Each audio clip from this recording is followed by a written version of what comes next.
when I go into a poll, after people hear what I'm saying, I do really well if people think I'm running. Now, one thing is nobody thinks I'm running. Right. You think I'm running, right? Actually, I thought you were running last time, and I do believe that there's some announcements coming. My gut tells me there's an announcement coming in May and June that you're in. Okay, let's see what happens. Mitt Romney, he blew it. He choked. Something happened to him. That's an election that should have been won. You think you could have won it? I would have won it. And frankly, I'm disappointed because I would have done it and I would have won it. So that was our first a month before. Yeah, celebrity stroll, walking the streets. That was 18 months ago. 17 months ago, that's when he came down the escalator. You were an oracle. You called it. Yesterday, I was talking to one of our friends who works here who's way smarter than me, maybe smarter than you, and he's like, oh, I bet Brian Kilmeade. And I was like, who do you think understands America better, you or Brian Kilmeade? Right? And it turns out you did. Right. There you go. In a way, because this guy said this thing's been over for months. Yes. Really? How do you know that? I said every one of these states is within the margin of error. The pollsters are admitting to you they're not positive. Why can't it go in one direction? You turned out to be right, and really the only one. I mean, there are people in my neighborhood in Northwest D.C. who have no idea Donald Trump has got elected president. They're going to freak out when they wake Tucker, up. how did it happen? It happened because we didn't understand the country we preside over. And by we, not just the political class in D.C., but anybody with authority or money in the United States who just didn't understand the country and, by the way, didn't care to. That's the thing. People just had their preconceptions about the forces driving this election, about Trump's flaws and Hillary's strengths, and they just kind of went with that. And they never met anybody who disagreed. I mean, when you knew something bizarre was happening, was at 5:30 yesterday when the first round of exit polls came out, and it showed that he was outperforming, Trump was outperforming Mitt Romney and John McCain among African-American and Hispanic voters. And you're like, well, wait a second. The one thing we know if we watch television is Trump is a terrible racist and he's going to start a pogrom against Hispanics. Well, he's actually doing better than Mitt Romney did among Hispanic voters, so maybe we're missing this. But the first round of exit polls ultimately proved to be wrong. And this is much like what happened over in... But that part was right. That aspect of it was ultimately it looked like she was actually going to win early on, and that's what all the networks were feeling. By 11 o'clock last night, they were probably going to call it. But it's kind of like our Brexit moment. The polls were wrong. Yes. There were a couple of polls that got it right. Investors Business Daily was right. Rasmussen was right. The USC poll was right. LA Times. But the big polls were wrong. The Washington Post, NBC, Wall Street Journal, all wrong. But the contempt that the people analyzing this election had for anybody with an alternative point of view. I mean, it was like you were denying evolution or something, seriously, because their preconceptions were so strong they couldn't break out of them. But just like Brexit was not about Nigel Farage, as impressive as he is, this is not entirely about Donald Trump. This is a reaction against the people in charge. And look, if you're not in the elite media, if you're not on Wall Street, if you're not in the political class, look at the people who run the country. They sneer at you. They have contempt for you. There's nothing about you that they like. And you resent that after a while. This is a democracy. Like, the average person can vote, we just learned last night. Well, I'm going to add to that. Celebrities. Yeah. Well, every celebrity, whether they're performing with Hillary Clinton, they're going tweeting or campaigning for her, many of which foolishly said they're going to leave the country if he, in fact, wins.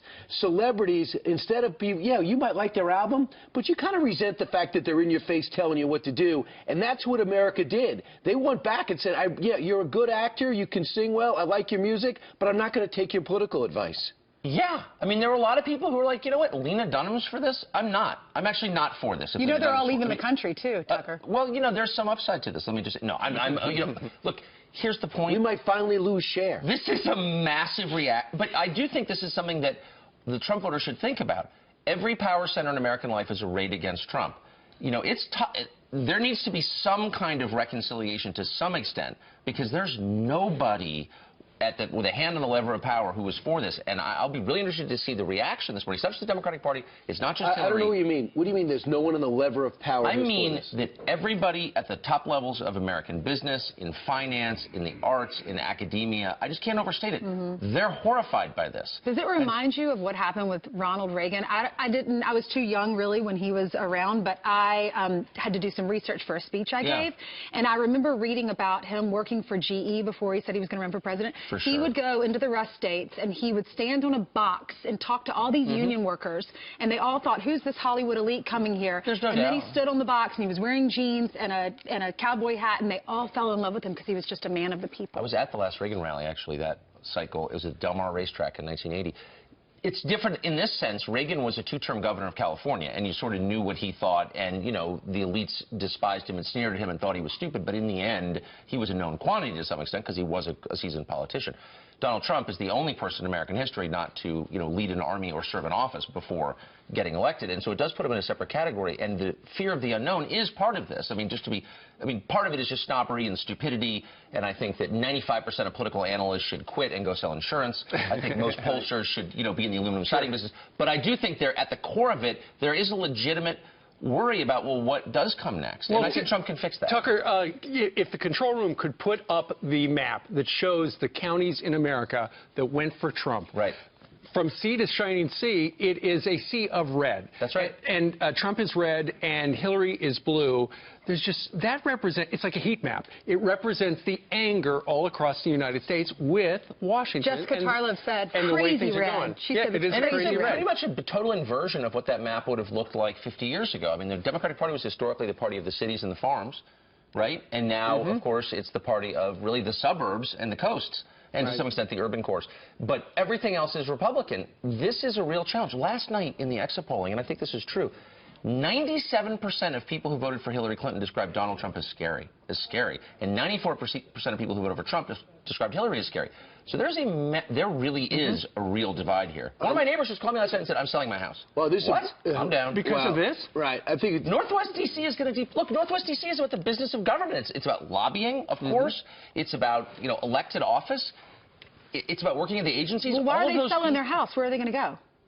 I'm just saying the emotional reaction is overwhelming. Right. They know that Trump is a threat to them. Right. To their monopoly on power, and they're really upset. A lot of people moving out because you're getting your own show in Washington. Let's be honest, Tucker. But the other thing I think is important, there's so much time to analyze. This is what you're going to hear throughout the day. If it wasn't for WikiLeaks, and if it wasn't for Comey, she wins. The other thing that could happen, which is going to be fascinating, since Donald Trump owes so few people so little, he will be free to do whatever the heck he wants to get done. And who knows, his first call might be the people he likes who are on the Democratic side, or people that work with him on the Republican side. And you might get this thing happening where things get actually done because he's not really dug into party politics. I think that's a really, really wise point. And to your first point, look, I hate to beat up on people who just lost, and I'm not going to beat up on Hillary. I'm just going to make the obvious point that this is a populist year. We knew that going in. And they nominated an elitist candidate. Doesn't mean she's an evil candidate, but she's certainly not a populist.